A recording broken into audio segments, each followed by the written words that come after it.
is Jimmy Clitheroe as the Clitheroe Kid, with Peter Sinclair, Patricia Burke, Danny Ross and Diana Day in... Half Snake Must Travel.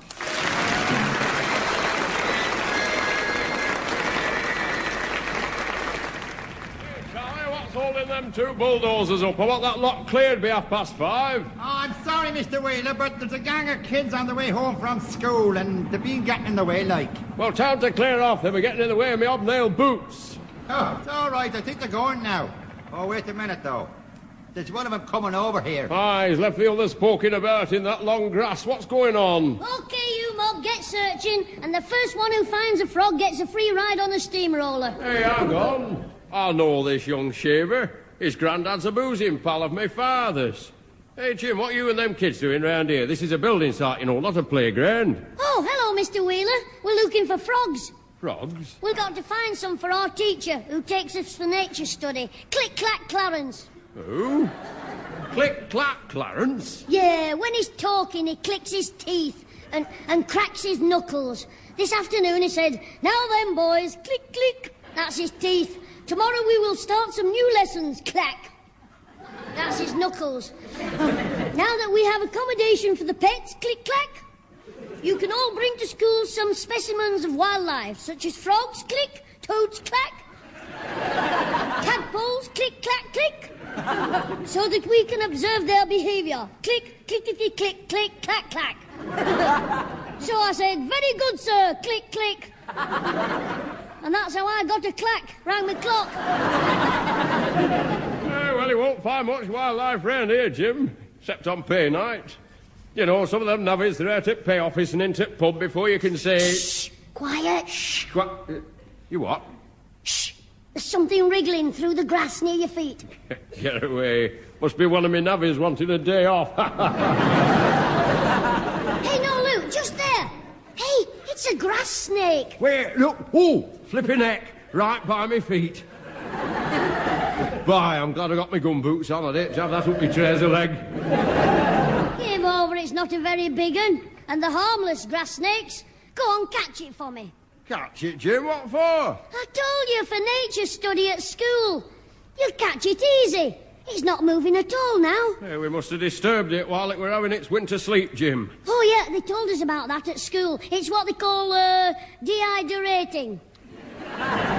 Hibernating, Jim. Oh, yeah, that as well.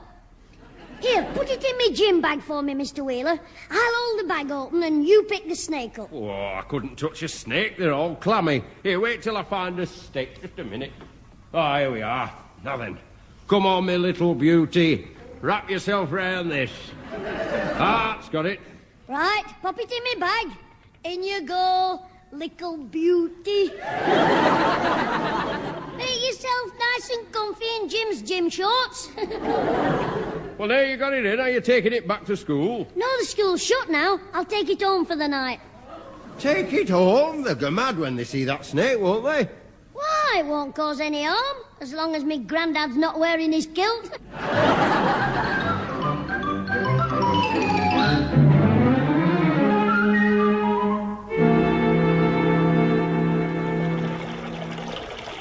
Alfie, you're sure you won't stay to tea? Mother says you're welcome if you want to. No thanks, Susan. Now I've got my bike going, I must get to that rugby club meeting, because I might be picked to play this week, and on Saturday you might find me a bit forward. I'll be a bit loose. Oh, heck. I'll just wash the oil off my face, then I'll be away. Heck,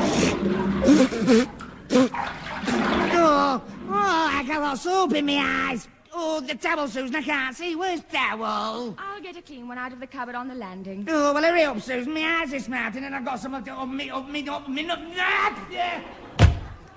Now then, where are those towels? Ah, here we are. Oh, hello, Scraggy Neck. I've got a present for you. Something soft and warm to wear round your neck. Have you really? Yes, just stick your head in this gym bag. Oh, get lost. That's what the conductor on the bus said when we got his gym bags mixed up. When we got our gym bags mixed up. Oh, did you have trouble as well? Oh, it was funny. The conductor got so mixed up, he forgot to go upstairs for the fares. Mind you, it was just as well. Why? It was a single-decker. Very funny. Look, take this towel to Alfie. He's in the bathroom. Right you are. Well, go on. What are you waiting for? The money. I don't do errands for nothing, you know. I'm going downstairs to tell Mother not to make him any tea. Now give him this towel and don't argue. All right, keep your wig on. And don't start any trouble with him. Right, I won't. I will do if he's in the bath. I'll give him Ringo, my grass snake, for company. Oh, better not, though. It might seize him and drag him down the plug hole. I'll put you here on the landing, Ringo. Don't run away. Oh, thank goodness, I still can't see. Have you got the towel, darling? Yes, sweetie pie. Ah, no, that is. Ah, Jimmy, have you got a towel I can use? It's right here in my hands. Come and get it. Look, stop fooling about. Where is it? I'm holding it up in front of you. Well, give it to you then. Ha! You missed it. Try again. Oh, give me that towel, will you? Missed it again. Hey, this is like bullfighting. And now the mad bull charges once again. Ole! Come here, will you? And once again it goes straight through the towel. Ole! Come on, Alfie. Out on the landing. Grab it, kid. It's right in front of you. I'll thump your ear hole when I catch you. Ah, got you, you cheeky monkey. Alfie, let go of me. Oh, I'm sorry, Mr. Cheeky Monkey. Sinclair. What are you playing at? Bullfighting. But I mean, he won't give me the towel and my eyes are smarting. Oh, they're right, so they are. Jimmy, just give Alfie that towel and come down for your tea. Well, wait a minute, Grandad. I just want to take my gym bag in my bedroom. You just come downstairs and bring that bag with you. Your mother'll want to wash your things. Oh, all right. But listen, I've got a surprise for you. I don't want it. I've had one already. We've got that ninny next door staying to tea. Oh? Well, Mr. Ironside from Canada? Aye, I'll have to sit and listen to his stupid chat all through the meal. Come away downstairs, my lad, and do as you're told. Come on now. Mother, I'm just going outside to see Alfie off. Right, love. Bye, Alfie. Bye, Mr. Clitheroe. Bye, Mr. Sinclair. Bye, Alfie. Who the heck wants to buy Alfie? Now, just sit down, my lad, and listen to me. If you're pulling my leg, I'm not in the mood. But it's true, Grandad. Look, I'll open the bag and show you. Oh, hello, Mrs. Sinclair. I'm James. Ha, ha, ha. Hello, Mr. Ironside. Ma'am, can I have a saucer of milk for Ringo? Who's Ringo? You know our nature study teacher, Click-Clack Clarence? Well, he told us to get some wild pets for nature study. And I was in this field and I saw it in the grass. You've not brought another of those nasty, slimy frogs in this house again, have you? Of course I haven't. Good. It's a snake. What? A snake, oh dear. Don't panic, Mr. Ironside. It won't attack you. It's having 40 winks in me gym bag. Well, you see, I can't bear snakes. When I was in Canada catering for the lumberjacks, we once had snakes in my cookhouse. How did you serve them? On toast? Yes. Oh, no. I mean, they slipped into my pantry and nibbled my ham shanks. How painful for you. Shut up. Listen to me. We're having no snakes in here. But it's a harmless little grass snake. I'll get it to come out and say hello. Now, have a care, James. Look, that's the bag open. Now watch. Come on, Ringo. Let's see you do a few wriggles. Ringo? Where are you? Ringo! Oh, heck. Jimmy, what's the matter? It's gone. My snake, it's gone. Well, let me see. There's no snake in here. Did you zip the bag properly? Well, not right across. When I took it upstairs, I left it a hole to breathe through. It must have... Oh, heck. Oh, James, you don't mean... I mean, you're not suggesting... you're not trying to say... Father, you mean it's loose in the house somewhere? That's what I was trying to say. Well, we'd better look for it right away. It could be anywhere by now. Yeah, it could be in our Susan's bed. I hope. Shut up! Now, don't worry, Pat. I'll go and search for it upstairs. Do you want me to come with you, Father? No. You stay here. It's not a woman's job to go looking for snakes. I'll take J.B. with me. Me? Oh, no, just a moment, Mrs. Sinclair. I really don't think I can help you. Why? Are you a woman? Yes. No, I mean, I'm not familiar with the layout upstairs. I wouldn't know where to look. Well, just keep crawling round on your hands and knees, and if you feel something cold and clammy clutching your windpipe, you found Ringo.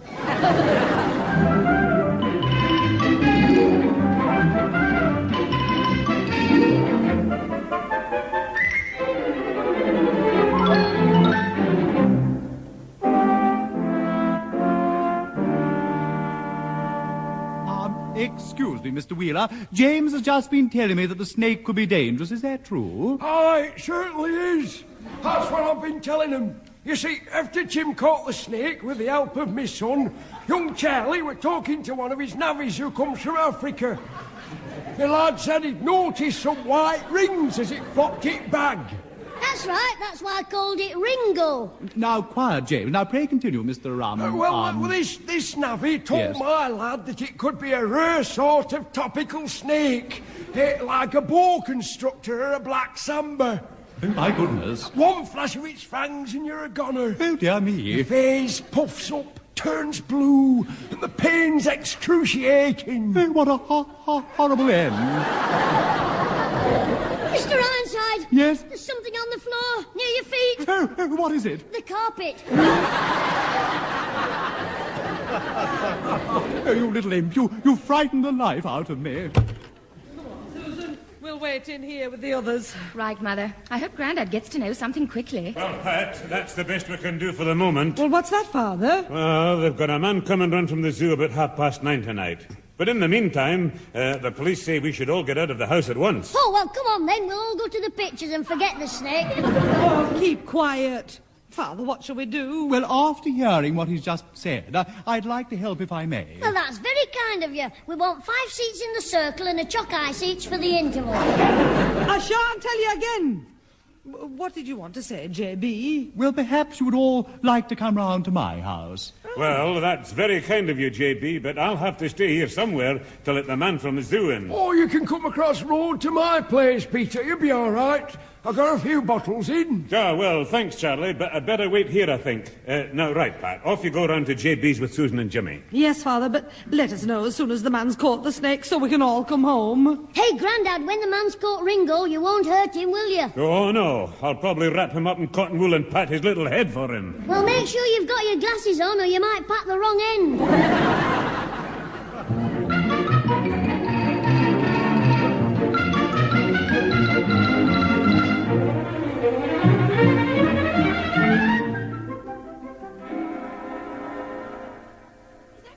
Mr. Ironside, 10 o'clock? Yes, I thought we would have had some news by now. That's just what I was thinking. J.B., may I use your telephone? Oh, by all means. You know where it is. It's in the hall. Yes, thank you. I'll ring home and see if they found that blinking reptile here. Hey, Mr. Ironside, can't we play something while we're waiting? Knock out whist or rummy? Oh, no, I'm afraid I'm not very well up on card games, James. As a boy, my mummy used to frown on gambling and tell me it was not for me. Where's your mum now? Bournemouth. Well, if we keep his voices down, perhaps you won't hear us. No, I haven't got any cards in the house. Mummy wouldn't allow it. She always said that cards were the tools of the devil. Well, if we bolt the door, do you think we could have a wicked game of Ludo?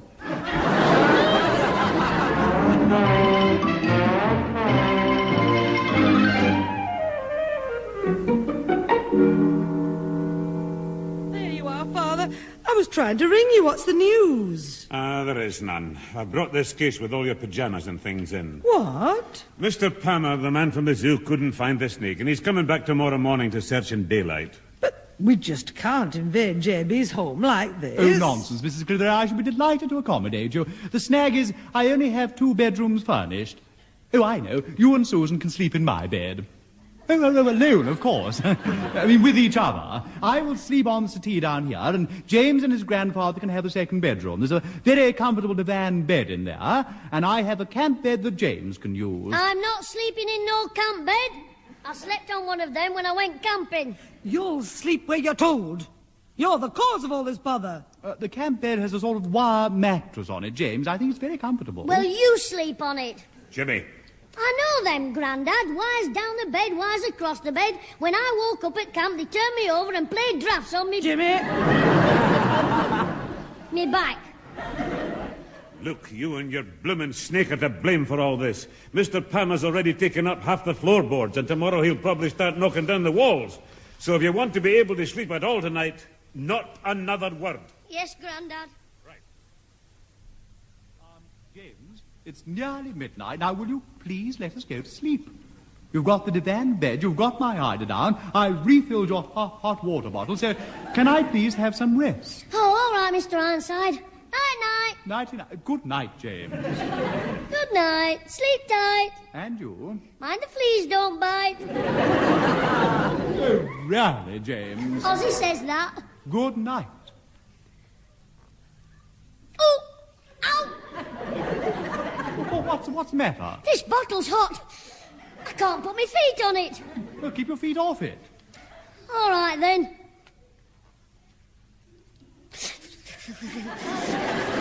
Well, what is it now? Oh, I'm cold without my feet on my bottle. I mean, what's the use of a bottle if you can't put your feet on it? Yeah, well, I shall put my feet somewhere in a minute and you'll regret it. I'm sorry, but can you put the light on, Mr. Ironside, please? I want to get my white socks out of my gym kit first, and then I can put my feet on the bottle. Oh, very well, there you are.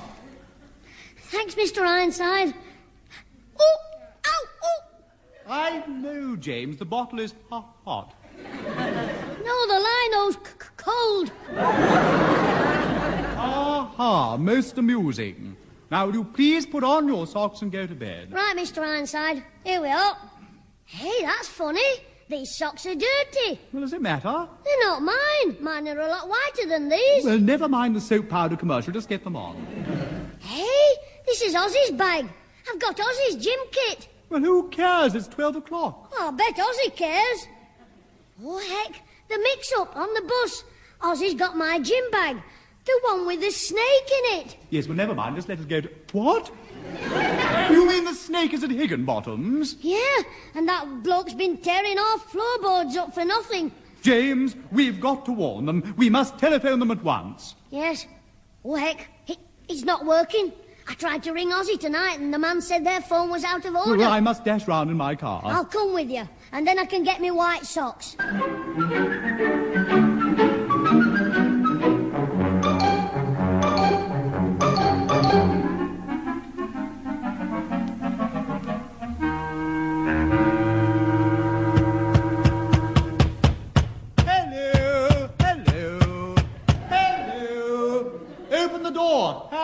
Hello there! Give the door another bang, Mr. Ironside. Well, I've been knocking for 5 minutes. My knuckles are all sore. Well, use your foot. I'll show you. Wakey, wakey! It's no good, James. They must all be deaf or deaf. Oh, dear, what am I saying?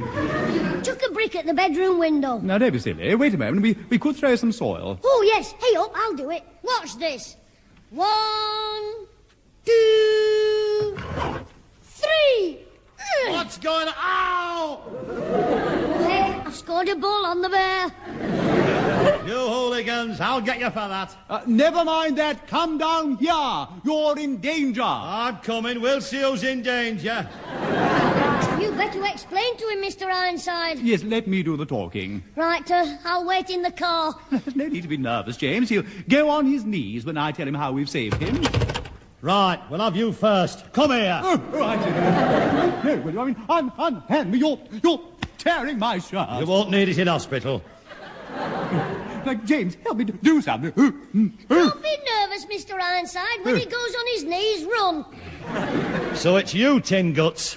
Have you gone mad? I could understand the dead-end kid here, but you must have been eating wine gums. Let me breathe. I'll explain to you. All right, Ironside. I'm a reasonable man. I won't hit you without a hearing. I'll listen to your explanation and then I'll bash you. There's a reptile in your house. That does it.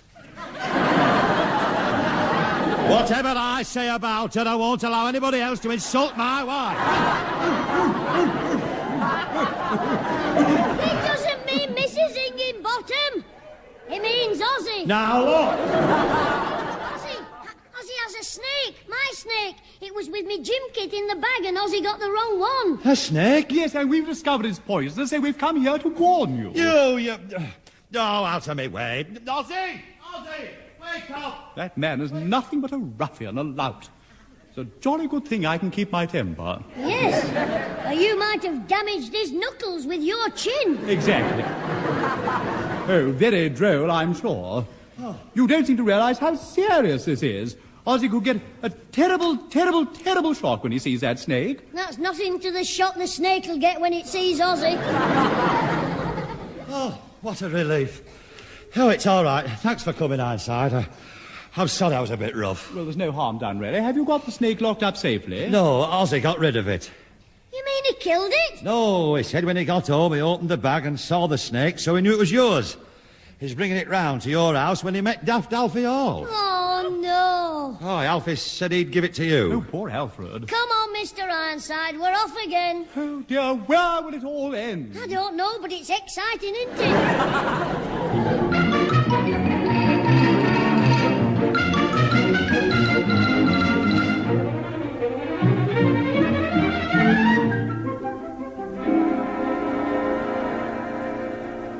What are you talking about, Alfred? I want to know what you did with the snake. I mean, that's what I'm telling you. I got the bag off Ozzy because I was going to your house. I mean, their house, Jim's house, but when I got there... The cupboard was So bare. the poor little doggy got... Well, you should... I mean, there was nobody in the house, so I took the snake to the chip shop. What did you buy it? A fish and sixpence. Not the snake, me dad. Look, you brought the snake back to your house? Yeah, well, that's what caused the row. Me dad was annoyed because I'd been so long. I dashed into the kitchen with the bag under one arm and the fish and chips under the other, opened the oven door, put the snake in and threw the fish and chips under the table. Me dad smacked me head. Never mind that. The snake's in your oven, then? No, I took it out again. When? As soon as it was cooked. That's right. No. I went back to Jim's house with it. Oh, no. I think this is it, Mr. Palmer. Well, I hope so, officer. Does Mr. Alfred Hall live here? Yes, he does. I mean, I do. Yeah, he's me. Yeah, I'm him. Mr. Hall, I understand you've got the snake. Where is it? He took it to the Clitheroe's house. Yeah, that's right, but there was nobody there, so I brought it back. So it's here, sir. No, it was in their oven with his dad's fish and chips, but he took it out and went back to our house with it. Look, sir, where is the snake now? My dad's playing with it in the kitchen. Oh, that's better. What? Oh, out of the way. Come on, Mr. Palmer. Oh, leave it to me, officer, leave it to me. Hey, well, what are they dashing in our kitchen for? They're after your dad's fish and chips, you daft... Alfred, that snake is poisonous. Your father's in grave danger. Oh, dear. My dad with a snake. It's the only one I've got. My dad, I mean, not the snake. Sorry, Mr. Palmer, but we were only acting on information received. Yes, I realise you were only doing your duty, officer. Now, who phoned the police to get me out of bed and come here? I did. Will I get a reward? If you were my son, you'd get a good thrashing. Now, that's no way to talk. I instructed the boy to telephone about the poisonous snake. Well, you might find yourself being charged, sir. Hauling the police out on a wild goose chase. Are you going daft? We told you to look for a snake, not a duck. We found the snake, a harmless grass snake. Yes, but it has white stripes or rings or something. I know. It was smeared with lime. Oh, no. Young Mr. Wheeler's stick, the one he caught it with, it had lime on it. It's not funny. You mean there's been all this bother for nothing? Yes, well, there's no harm done. We'll all have a good laugh tomorrow. Yes, your family will be in absolute hysterics. They've been driven out of the house, the floorboards have been torn up... And my fee for being dragged out will be £5. Oh, heck. This is all because blooming Clarence wanted something for rotten nature study. Oh, don't some click mothers have some clacks.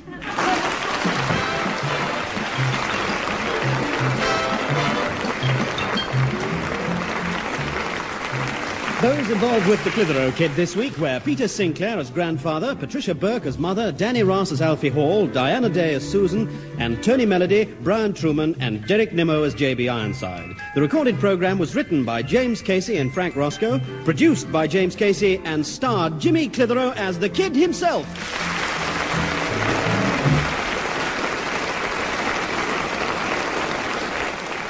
You've probably got a fair idea of what my Grandad did to me when we got home.